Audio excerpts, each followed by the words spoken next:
So, you're going to die. So am I, so is everybody that you know.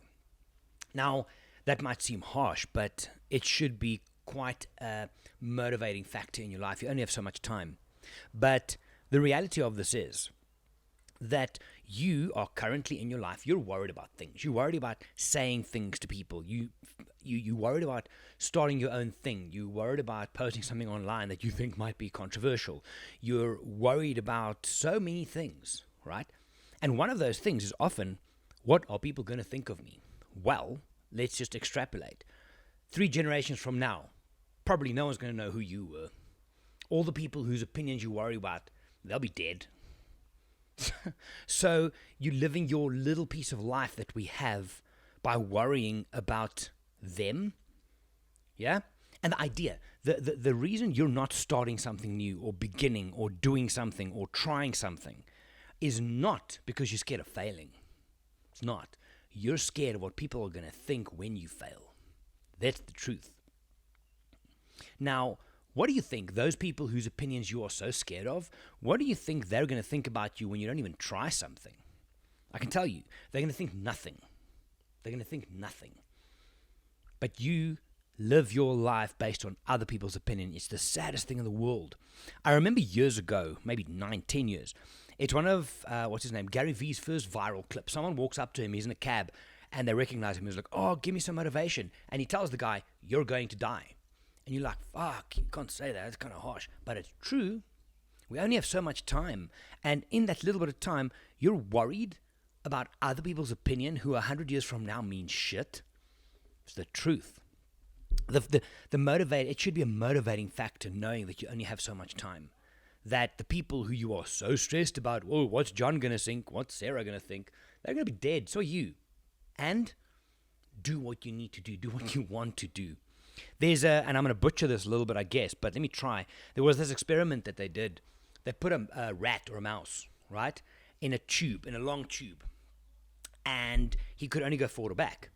And then he would just sit still. So then from the one side, they would blow in the smell, or they would have the smell of cheese waft in from the one side. And what they would do is they put a little spring on his tail to determine in a way motivation of how much motivation he has to follow through. So the upside, the positive side of the smell of cheese, this thing was obviously hungry, would make him pull X amount. Then they did the cheese smell, and then from the back, a cat smell, where there's now a threat coming from the back. And the motivation increased like 400% to get away. We as human beings are more driven by fear and pain than pleasure and the pursuit of happiness. That's a fact. So there's 3 things when you make a decision of whether to start something, whether to do something. There's 3 things that matter. Number 1, there needs to be an impulse to change. For this rat, it was the tube. He could only go forward or back, and he felt claustrophobic. He needed to get out. But what's the motivation? Motivation twofold. Number 1, something positive, something that you want, something that you need, something that you can chase. The pleasure side of it. And then, number 2, what are you walking away from? What is the thing you're running away from? What is the pain you want to get rid of? Those 3 things, impulse, the pursuit of pleasure, and the avoidance of pain. Those 3 things together will make your decisions in life a whole lot easier. Think about it. But the thing that I really wanted to share with you, so I'm going to take you back to the Wild Amara camp 2 weeks ago. I was there for 2 weeks total, and the group of people that we had gelled beautifully. Now, at the worst of times, the Wild Amara camp is amazing, right? There's never issues. The staff are great. It's awesome. But on these particular 2 weeks, there was 5 people that stayed for 2 weeks back to back. So did myself, so did Jono. And obviously the staff were the same. So there was a nice continuous mood and energy through the camp. So, and I had this bubbling feeling inside me that I needed to say something, because the things I saw on that week where guests would invite some of these ladies on staff to their tent, and they would give them manicures and pedicures. One of the most beautiful things I've seen.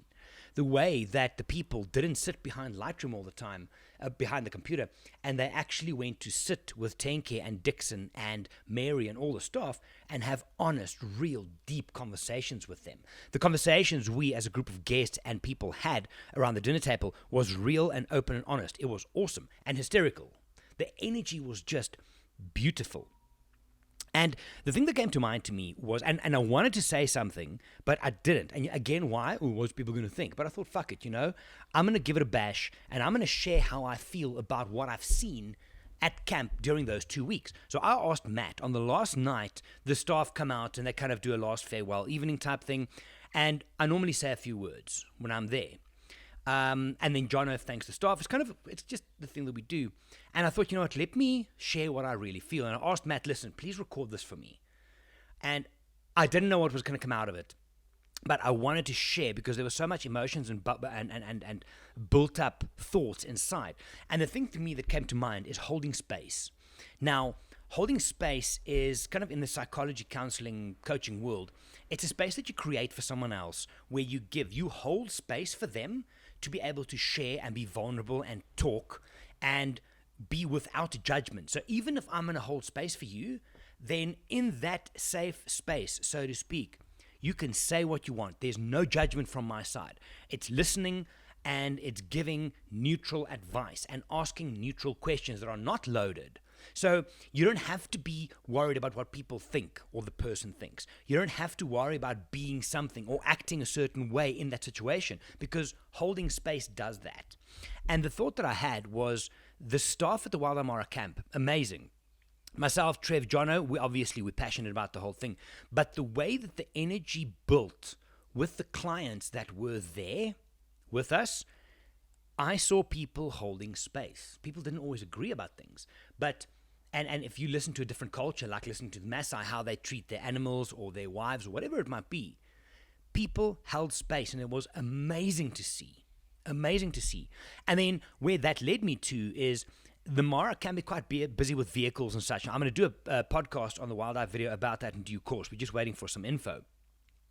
But what we do, because we hold space, so at camp, it's a safe space. People can be who they want to be. They can talk to other people without feeling judgment or insecure or whatever the case might be. Inside the vehicle, so we take 4 vehicles out every day, and even inside those vehicles with Jimmy, James, Ken, Sammy, and Ruben, they hold space. They make a space inside that vehicle that even though it's a clusterfuck of vehicles out there, we create these bubbles that is a safe space for my Wild Eye guests that they can enjoy the experience. And through that, the tagline, change the way you see the world. So anyway, with that said, I'm going to play for you. This is the video that Matt recorded on the last night of my 2-week stint in the Mara. I haven't watched this. I just remember going, and it wasn't I literally just felt I had something to say, and this is what happened. Jono then at the end, passionate as he is about the Mara, just speaks about the staff and thanks the staff a little bit, but this is what happened a few weeks ago in the Mara.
Ladies and gentlemen, this is the team that made your experience.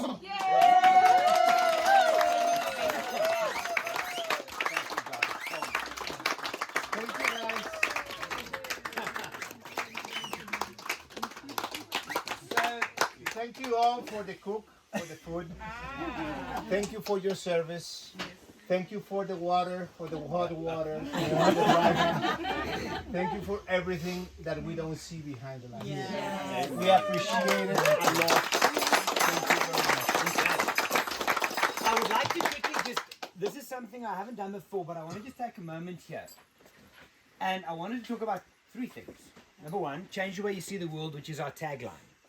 Number 2, safety bubbles. And number 3, holding space. Now, for a lot of people in today's world, the world is a crazy place, right?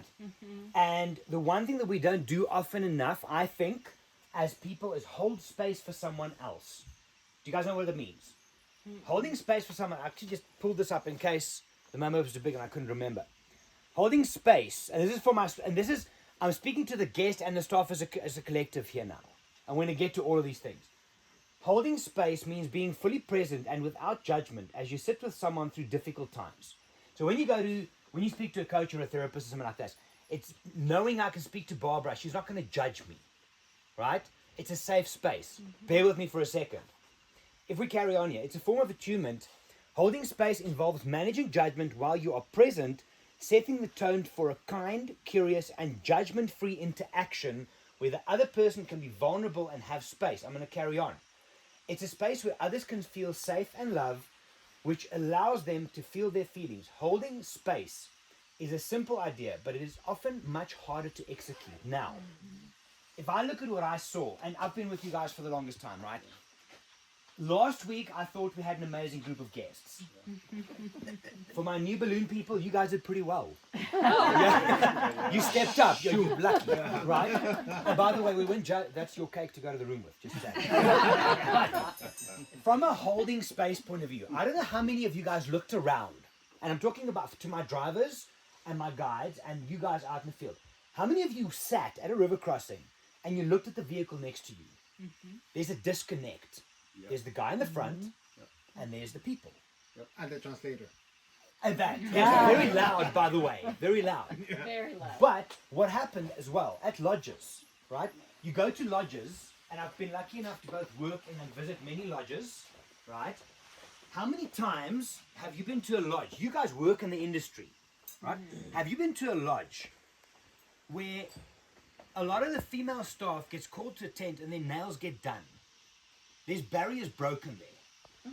That is holding space. That is holding space, right? It's the idea that in the middle of the day, you guys are sitting over there with 10K in his office and talking about last week was some random stuff you poked about. I'm not going to lie. It was very, very strange, right? But that is holding space.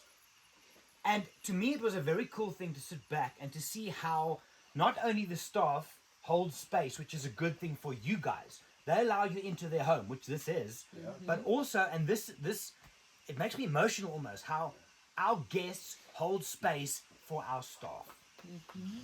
It is insane to me to see, and it's a beautiful thing. So for you guys, from all of us, thank you to you. It has been absolutely wonderful to see. It really, really means the world to us. Holding space. Save space for all of us, not just for us as people who work here. I'm speaking about Matt, John, and myself, all of these guys. Holding space, right? Then, and sorry, give me a minute. I'm going to finish now. It's then you look at, and I, for the longest time, for those of you that have been here for a while or have come back, right? The vehicles in the Mara, and Jimmy, you guys will know, it can be a shit show out there, right? It can be quite messy. But what have we been able to do? We've been able to put you guys in a vehicle with these guys, and we've created this incredible safety bubble. Yeah. And from our safety bubble, where we're holding space for the staff, for you guys for the staff, we're able to see the world out there in a different way. If you had to be in some of that, and I'm not talking the personal any, maybe a little bit, but the things happen out there is not great. Yeah. Sometimes, and I'm going to be very honest with you now, I've had moments where you're like, oh man, come on. How is it going to affect my guests? And Jimmy and Ken and all the guys like, oh. But we've created these little bubbles of wild-eyed awesomeness that we eat our chips and we have a laugh. And the guys, to you guys, you hats off. It's been incredible. Yeah. But we've created these incredible safety bubbles in our camp. And even in today's craziness of the crossings, you each had your own little safety bubble. Yes. And that is how we change the way you see the world. We create the safety. And Jono, for you, I mean, my hat off to you. We started this thing together. And for us to be able to create these safety bubbles, and I'm still blown away by you people of how my guests are keeping and holding space for the staff. Guys, it is mind-blowing. It doesn't happen. We love that. So thank you for that. It is absolutely amazing. Absolutely amazing. It really is. So, one last time from my side to the guests. You guys have been amazing. Thank you so much. I hope that you found here what you came and you hope you would find, and then we'll see you back again. To the staff, John is going to quickly say a word about you guys because you guys absolutely rock. But the safety bubble, that to me, from a wild eye point of view, what we've been able to do, create these safety bubbles where you can enjoy yourself, where you can be free, and where you can then see the world on the outside. That's how we change it. To everybody around in this room, thank you very much. Thank you.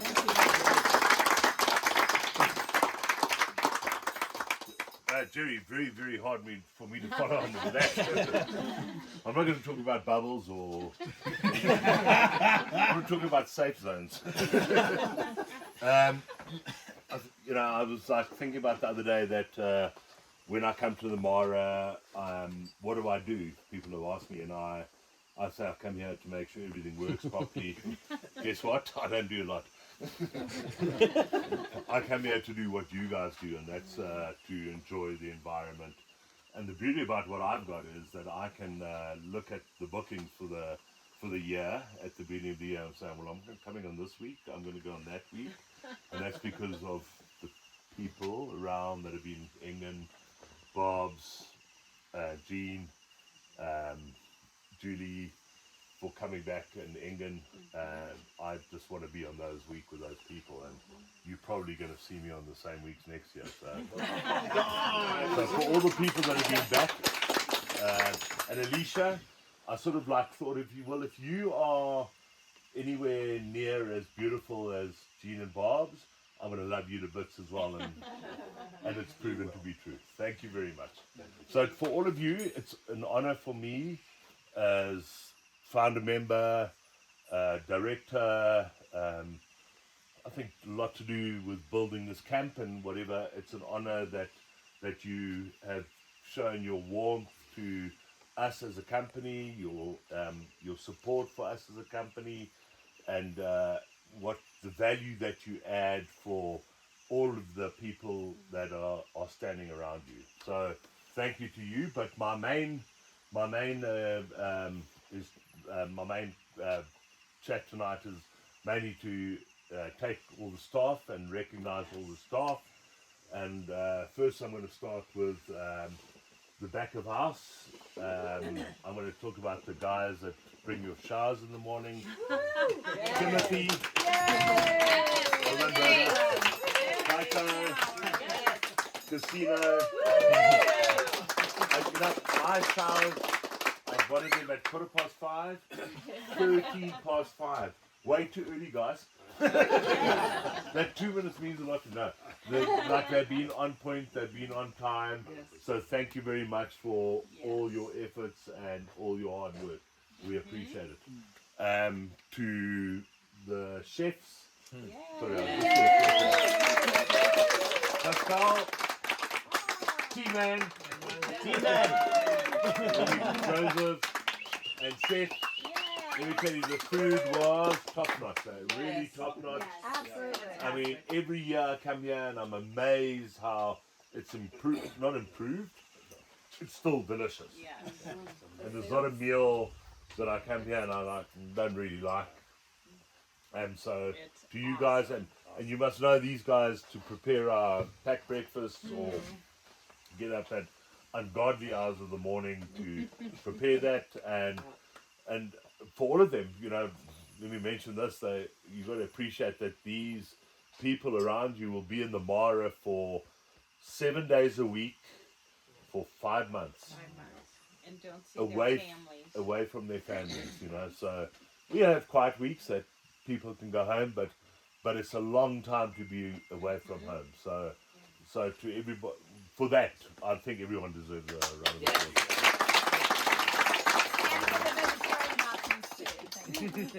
To Shaddy's our go-to guy. if there's something that needs to, if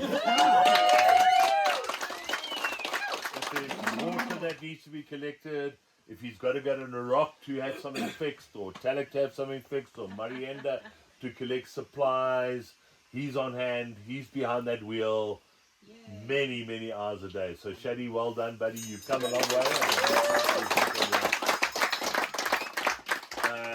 To the guides, Ken, Sammy, what's your name? Wasanero. And to Ruben, you guys are been amazing. And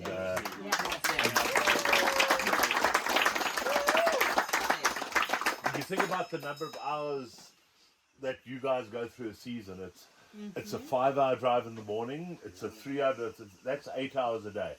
It's a normal working day, so but that's 8 hours a day, 6 days a week or 7 days a week. For 5 months, that's a lot of kilometers, a lot of driving, and the skill that you guys have for spotting animals, predicting crossings is inspiring to say the least. So thanks very much for that. Mary, Grace.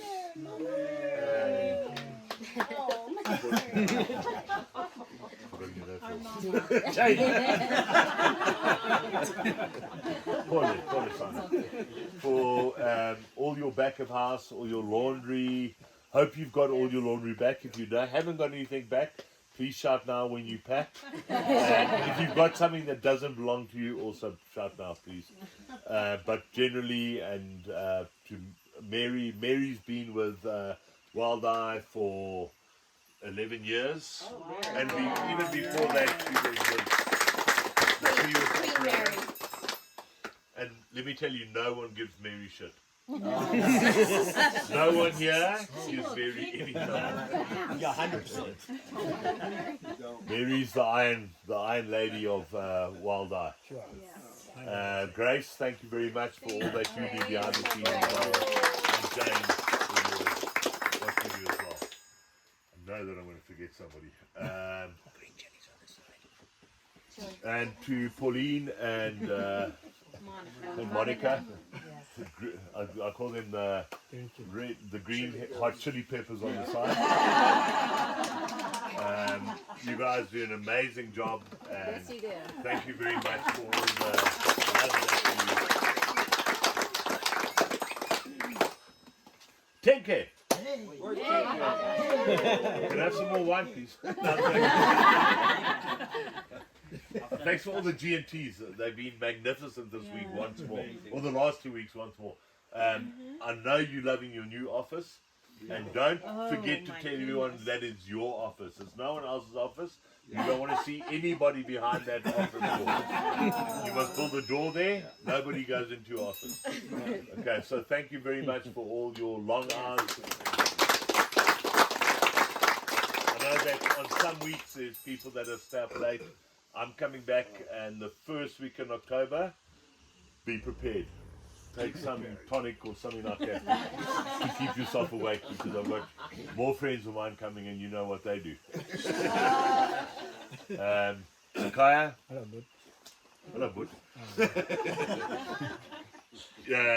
Sakaya, for everything that you do, for the culture that you hold inside your heart, for the love that you have for everybody, for the joy that you bring everybody, for the like just the service, and how much you are so passionate about what you do. We cannot thank you more. I cannot thank you more, and it goes for Jerry, and I'm sure Matt as well, and everybody else for that matter. So thank you for leading the camp. Thank you for your passion.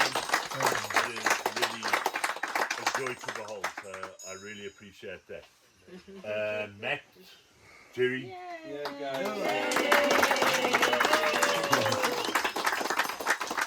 Absolute pros, really pros in what they do, and pros in how they liaise and interact with guests, and how the professionalism that they exude, and the genuine appreciation they have for the guests and the value that they add to either the knowledge of the wildlife or how the ecosystem works, and photography and post-processing, and the hours that you guys put in, unbelievable. And thanks to you guys, as Dixon said, we do have people that travel all over the world with us, with guides from wildlife.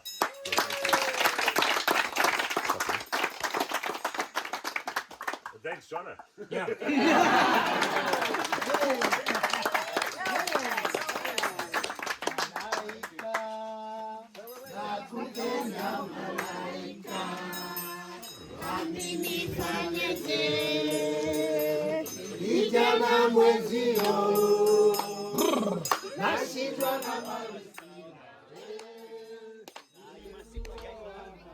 There it is.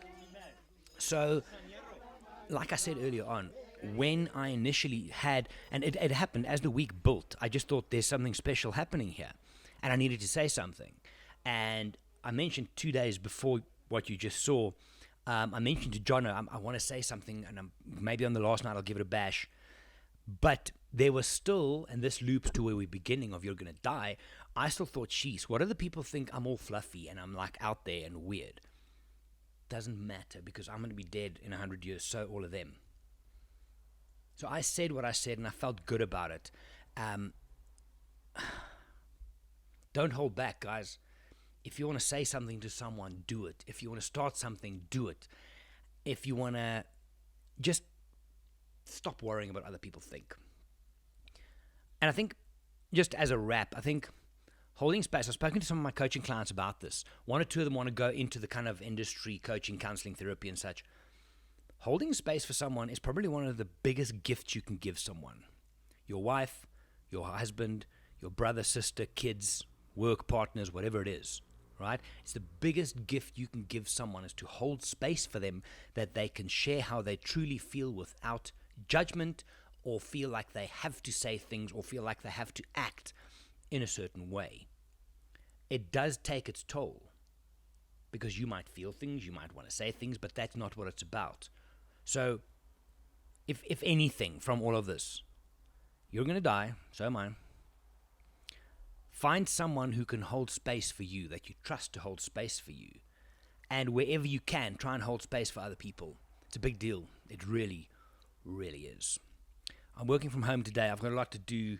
Lots of thoughts up here that I still need to get onto video and blogs, but in due course.